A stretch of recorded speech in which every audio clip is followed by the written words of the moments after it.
Hello everyone and welcome to a beginner's course in Fortran. I'm Abhijit Kushwaha and this is an Udan initiative. So in the year 1982, Sir Charles Anthony Richard Hoare, which is an FRS, which is a very big deal, he said that I don't know what the programming language of the year 2000 will look like, but I know it will be called Fortran. And that is the power of Fortran. So if you don't know who Tony Hoare is, just to give you a short info about him, he was the person who developed this sorting algorithm called as quicksort. He has been awarded with Turing Award, which is given by ACM, which is like the Nobel Prize in the field of computer science, and he has won several other awards. So this coming from him is a very big deal. Why Fortran? Why are we beginning this course? So Fortran or formula translation first appeared in the year 1957, which was about 63 years ago from now when I am recording this in 2020. So these were the times of punch card programming where programs were punched on pieces of paper. They would be sent into big machines, mainframes, and then they would be compiled and they would be run. And one had to know assembly, which I find very daunting to learn and to execute because assembly is hard to understand. So at that point of time, 63 years ago in the year 1957, Fortran was truly one of the world's first high-level language. What do I mean by high-level language? You could write your code in English, you could compile it, convert it into binary, and then convert it into an executable, which you could run on your computer. So it was world's first high-level language, and it meant a very big deal. Why? Because let me just give you a perspective. Fortran was introduced to the world in 1957. Lisp, which is a very important programming language, one of the most important programming languages in the field of artificial intelligence, that was introduced 1 year later in 1958. C programming language was introduced in 1972, which was 15 years after Fortran. C++ was introduced in 1985, which was about 28 years after Fortran. And similarly, Python was introduced in 1989, which is 32 years after the introduction to Fortran. And Java, which is one of the most popular languages right now, was introduced in the year 1996, which was about 39 years after Fortran. So one can say that Fortran changed the way we looked at computer programs. It changed the way we thought about computers. It changed the way we executed our code. And Fortran at that point of time, 63 years ago, was the mammoth who ruled the industry, right? One thing which I would like to be very clear before you start with this course is writing in Fortran might not land you a job at Google, because currently the trend is you want to get into Facebook, Google, Amazon, or other big companies. Fortran might not land you a job at Google. For that, you would have to go through the conventional C, C++, Java, Python, and other programming languages. So why Fortran? Because the excitement of fiddling around with a language that is 63 years old and which is still being used in fields of astronomy and other computations is too intriguing to let go. So my suggestion would be, don't look at Fortran with a job perspective, look at Fortran with learning perspective. Because once you learn Fortran, once you see how programming was done 63 years ago in Fortran, you would realize how far we have come, because we take a lot of things for granted right now. We take Python for granted, we take Java for granted, but 63 years ago it was a completely different picture altogether. Fortran will teach you a lot of things. It will teach you how to be patient, it will teach you how to think, it will teach you how to write clean programs, and we'll deal with all of this in the further sessions to come. So let us start with Fortran. Before we actually write our code, we will have to install two things in our system. So these are the ingredients for the perfect Fortran recipe. We need two things. First, a text editor where we shall write our Fortran programs, and second, a compiler which will compile our Fortran programs. So just to see if you have got any compiler on your system as of now, you can just go to your command prompt, or if you're on a Mac or if you're on Linux, you can go to your terminal and you just have to type gfortran give a space, then give minus minus version and press enter. When you press enter, you can see that there is a message over here. G-Fortran is not recognized as an internal or external command, operable program or batch file. This means that we do not have the Fortran compiler in our system right now. So we need to have a Fortran compiler which will compile our code. Okay. So to download it, let us first go to this website, fortranlang.org. This is the official website, and it has got a lot of things.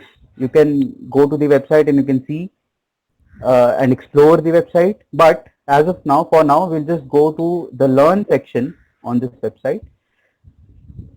Here you can see a getting started tutorial, which is a quick start tutorial if you are new to Fortran. But if you scroll down below, you'll find a section called as setting up your OS over here. So click on that, and here we'll go to choosing a compiler. Click on next.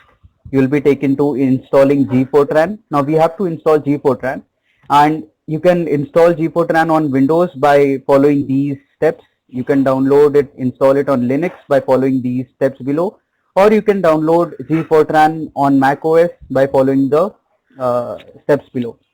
But since I am on a Windows machine right now, let me just show you the steps, and we won't go along with the steps written over here because we won't be using MinGW W64, which is just one of the compilers that are available.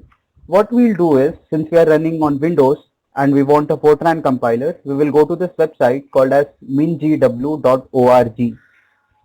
You go to that website, and here you can find the downloads section. So click on downloads. When you scroll down, you can see that there is something called as mingw-get-setup.exe. So it is an executable setup.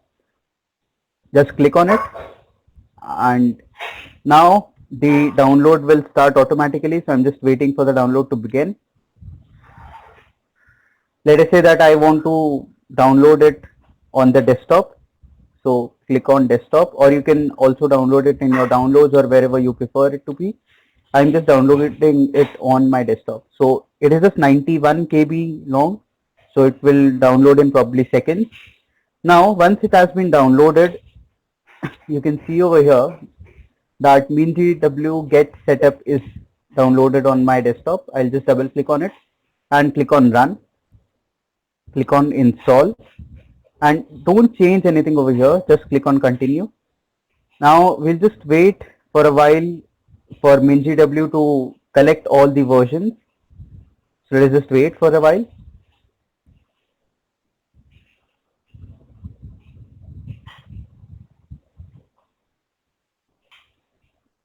Okay, so I had to wait for like a minute, and after that, when all the files have been collected, you'll see that the continue button over here is now activated.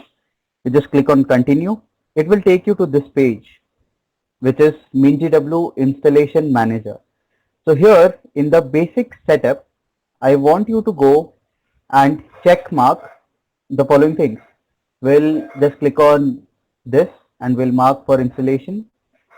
We'll click on MinGW32 base bin and we'll mark it for installation. Also, there are some other compilers available. For example, this is the Ada language compiler. We have C++ compiler. We have Objective-C compiler. We are not going to install these now because we are learning Fortran. So we will just download the GNU Fortran compiler, which is essential for compiling and executing your Fortran programs. So just click on this, mark for installation. Now when you've marked these 4 things for installation, go to the installation button and you'll see something called as apply changes. So just click on apply changes. A new dialog box will open. This dialog box says OK to proceed. The package changes itemized below will be implemented when you choose apply. So just click on apply. Now it will take probably 2 minutes or 3 minutes depending upon your internet connection for the MinGW installation manager to collect all the resources. So I'll just wait till all my resources are getting downloaded. Okay, so after everything gets collected, everything gets downloaded. You will get this dialog box called as applying scheduled changes. So we'll just wait for all the changes to be scheduled. So as you can see, the close button is not activated as of now. When everything will be complete, we'll be able to see the close button. So we'll just wait till everything gets collected and the changes are made. So after you have installed everything and the close button will be activated, just click on close. Now you can see that the packages that we have installed, initially there was an arrow mark. Now the color has changed to green. So the boxes have turned to green, which means that we have got these packages right now. Okay. So how do I check if I actually have Fortran compiler? It is very simple. Earlier when we checked for it, it was not available. Let us go and check right now. So we'll just say G Fortran space minus minus version. When you click enter, you can see that there is a text message that GNU Fortran minjw.org GCC build 9.2.0. This means that now we have our Fortran compiler inside of our system. So just close the terminal, close the setup window.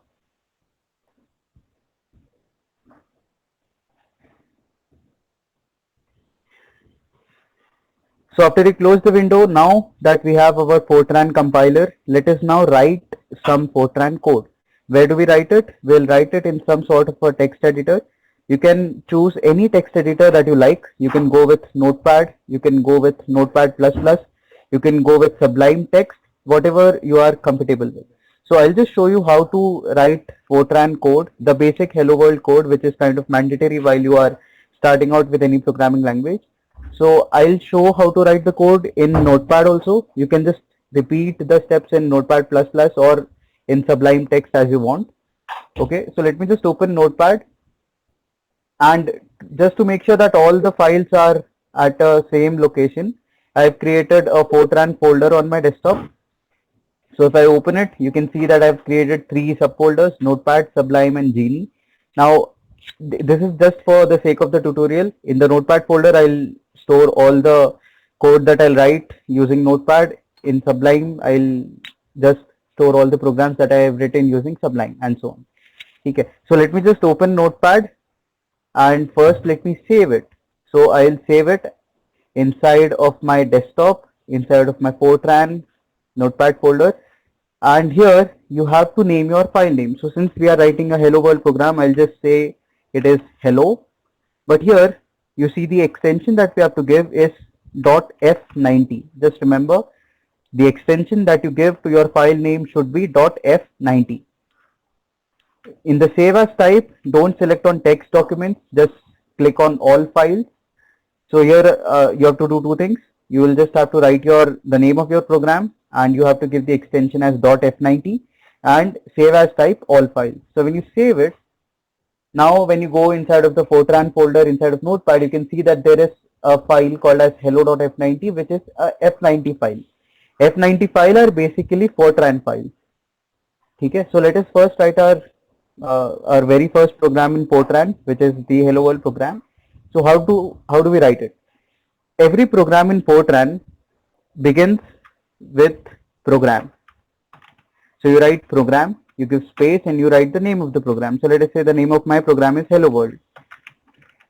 So I'll say program hello world, and to tell the compiler or to tell the computer that now my program, the code that I'm writing is complete, you will just say end. You want to end this program, so just copy paste this again. So program tells the compiler that I have to start a new program. Hello world is the name of my program, and just to tell the compiler that I have to end the program now, we'll just say end program hello world. So program hello world is our Fortran program, and in the end we'll just say end program hello world. Now I want to print hello world, so I'll just say print. I'll write star comma. I need to print a sequence of arguments. What is it? It is a string. So I'll, inside of double quotes, I'll just say print. I'll just say hello world. Let me just save it, and now we want to run it. How do I run it? So open your terminal. Now this file hello.f90 is stored inside of the Fortran folder. The Fortran folder is inside of the desktop. So I'll have to go to the desktop. In the desktop, I'll have to go to the Fortran folder. Inside of the Fortran, I'll have to go to Notepad. Okay. So I'll just do cd desktop slash Fortran slash Notepad. When I enter it, I am now into the desktop slash Fortran slash Notepad, which is basically in the desktop, go to the Fortran folder. Inside of the Fortran folder, go to the Notepad folder. There you will find this file called as hello.f90. So now if I just say dir, if I just type dir and I press enter, it will tell me about all the files that I have stored inside of the folder. And here you can see that there is a file called as hello.f90 inside of my Notepad. Okay, I want to run it. So I'll say gfortran. I'll give a space. The file name that I want to run is hello.f90. I'll give a space. I'll say -o and then I'll say hello and enter it. Now when you enter it, the program is now getting compiled. So I'll just wait for it to get compiled very quickly. So now the program has been compiled. So if I just go into the folder, if I just go into this folder, now you can see that there is an application created whose name is hello. So what have we basically done? We have just said that gfortran hello.f90. So I've told the gfortran compiler to take the file hello.f90, which was a Fortran program, and convert it into an executable called as hello. That is why I've written -o hello. Now I want to run this executable. So I can simply say ./hello, because hello is the name of the application that I've just created. And if I press enter, you can see that the output message over here is hello world. So this is how we have written our very first program inside of Fortran.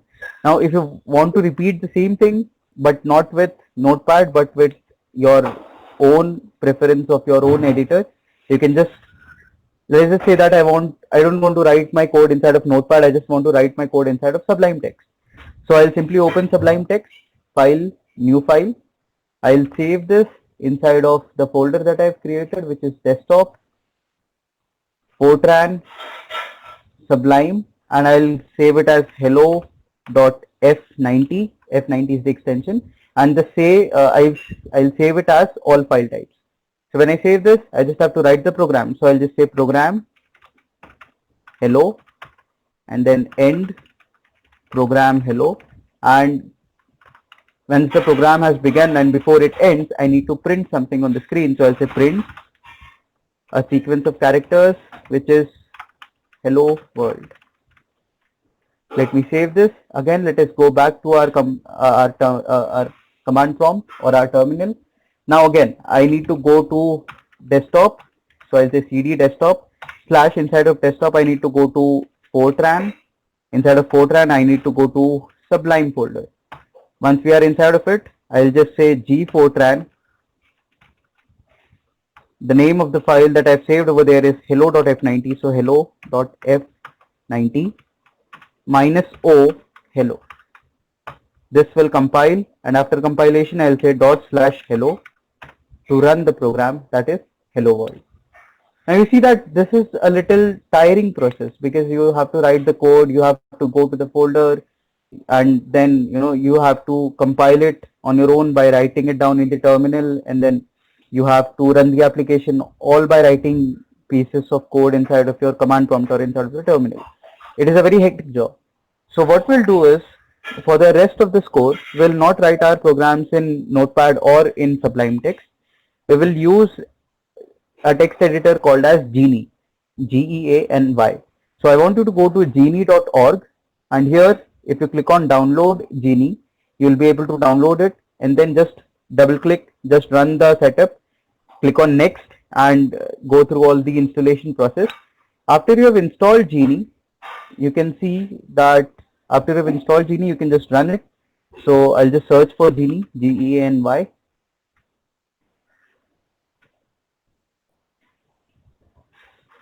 So let me just first pin it to the taskbar so that I have its access. Now when you run this, the Genie text editor will open up. Here we'll be writing all our code. So I'll just say file, new, and I have to save this file. So here I'll just go to desktop. Inside of desktop, I need to get into the Fortran folder, and inside of the Fortran folder, I want to save it inside of Genie folder. So here I have to name it. So I'll name it as hello.f90. Now if I save this, you can see that the file name has changed from untitled to hello.f90. That means I can write my Fortran programs over here. So again, let me just quickly write down the Fortran program that we've been writing for 2 times now. We'll just say program hello, and to end this, I'll say end program hello.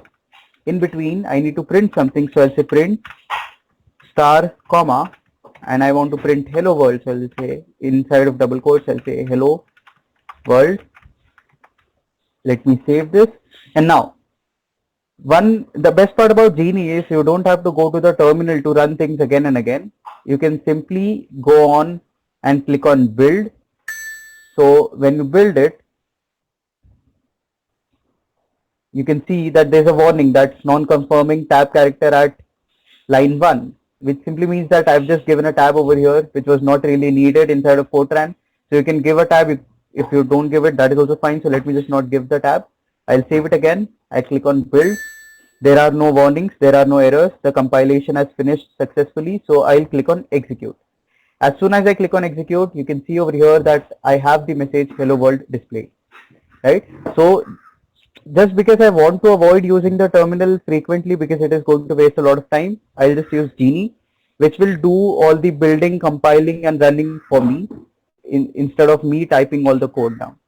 Okay, so this is how you install a text editor. This is how you install your Fortran compiler, and this is your first program, your hello world program. Let us write one more program just because it's fun to write programs in Fortran. Let us say that you want Fortran to say, let us say my name is Abhijit. So I want Fortran to say hello Abhijit instead of hello world. So what I'll do is, for a general user, I'll just create a program. I'll just say character, and let us say that the length of the character is 20. So I'll just say character, inside of brackets I'll write 20. Then I'll write colon, and here this simply tells that the variable that I'm going to accept from the user is of the type character. We'll learn more about data types in the upcoming videos, and the character that I'm going to accept is of the size 20. That means the string that I'll accept can contain at max 20 characters. So let us just say that the variable name is your underscore name. Okay, so what is this saying is the data type of the variable is character, but its size is 20. That means it can be a string of 20 characters, and the variable name is your name. This is how we declare any variable inside of Fortran. We'll be studying in detail how to do that in the further videos. Let us just go with this. So to print things on the screen, I used print, but if I want to read some input from the user, I'll just say read. I need to read a sequence of characters, therefore I'll say star, comma, and then I need to read the variable that the user is entering, and I need to store it inside of this variable your name that I've created. So I'll just say your underscore name. Before that, let me also print one more statement. So I'll say print star, comma, I'll say enter your name. So this will prompt me to enter my name. Here I will read the name, and then I want to print my name. So I'll just say hello, and then after I've printed hello, I want to print the name which is stored inside of the variable your name. So I'll just say comma your name, and then let me just print an exclamation mark as well, like this. So let me save this. Let me build this. There are no errors because compilation finished successfully. Let me execute it. So here it says enter your name. Let us say my name is Abhijit. If I press enter, the compiler is telling me hello Abhijit. So this is how easy it is to write code in Fortran. You just say print this, read this, print this again. Okay. So I hope you have understood how to install our first Fortran compiler and how to install a text editor and how to work with the Genie text editor to be specific. Now, if you don't want to go through all this trouble, you can also run your Fortran code online. So I'll just suggest you to just type online Fortran compiler. You'll get the website onlinegdb.com. When you go on that, and let me just make some space for myself. Here you can write your Fortran code. So let me just say program hello like we did, and then I'll say print star comma hello world.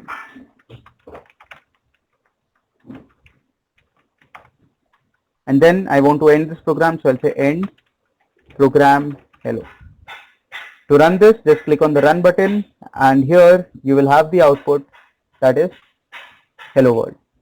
So this is also another way of executing all your Fortran code online, but I would just suggest that you get the compiler, that you get a text editor, so that even if your internet is down, you can work with Fortran on your system offline. And that's the best part, because online compilers depend upon how fast your internet is, and it might get stuck, and maybe the server could be down, the website could be down, so you won't be able to execute your code there. Therefore, it is just my suggestion that download a compiler, download a editor, and get into the habit of working with compilers. All right. Now, the book that we are going to follow throughout this series of sessions that I'll be posting is Introduction to Programming using Fortran 95/2003/2008. It was written by Ed Jorgensen, and this book is available freely for you to download. So if you want to download this book, just Google Ed Jorgensen Fortran. You will find his website. Here you can see that there is a link called as Introduction to Programming. Just click on that.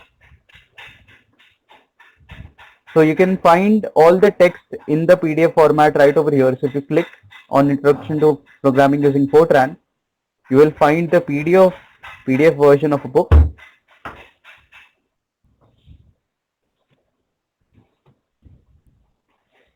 That Ed has written, and it is a very good book if you are beginning with Fortran.